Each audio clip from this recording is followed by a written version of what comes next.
এটা কি বলো তো? মানকচু। মানকচু কখনো আমার মতো এইভাবে বাটা খেয়ে দেখো। চলো কিভাবে বানাই দেখাচ্ছি। আমি প্রথমে মানকচুগুলোকে এইভাবে সরু সরু করে কেটে নিয়েছি। এর মধ্যে দিয়ে দেবো আমি 4-5টা কাঁচা লঙ্কা। ঝালটা তোমাদের মতো করে দিও, বেশি ঝালও ভালো লাগবে না, আবার একটু কম ঝালও ভালো লাগবে না।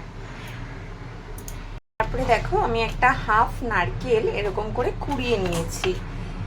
এই হাফ নারকেল নিয়েছি কারণ আমি এখানে হাফ কচু দিয়েছি।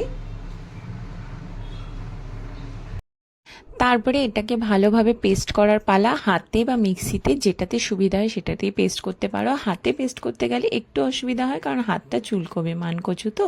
তো এখানে সব কিছু আমি দিয়ে দিয়েছি, সাথে দিয়ে দিলাম 2 চামচ কালো সর্ষ, একটু সামান্য চিনি আর সামান্য একটু সর্ষের তেল। ভালোভাবে ব্লেন্ড করে যাতে একদম মিহি হয়ে যায় সেরকমভাবে ব্লেন্ড করছি, কোনো জল কিন্তু একেবারে ইউজ করা যাবে না। তারপরে নামিয়ে আমি দিয়ে দিচ্ছি আরও একটু সর্ষের তেল, আর নুনটাও এই সময় দিয়ে দেওয়া হবে, আর চিনিটা একটু পরিমাণে বেশি হবে কারণ চিনির ভাগটা এখানে বেশি হয়। তারপর গরম গরম ভাতে সার্ভ করবো। ভালো লাগলে লাইক শেয়ার কমেন্ট করো, চ্যানেলে নতুন হয়ে থাকলে সাবস্ক্রাইব করো।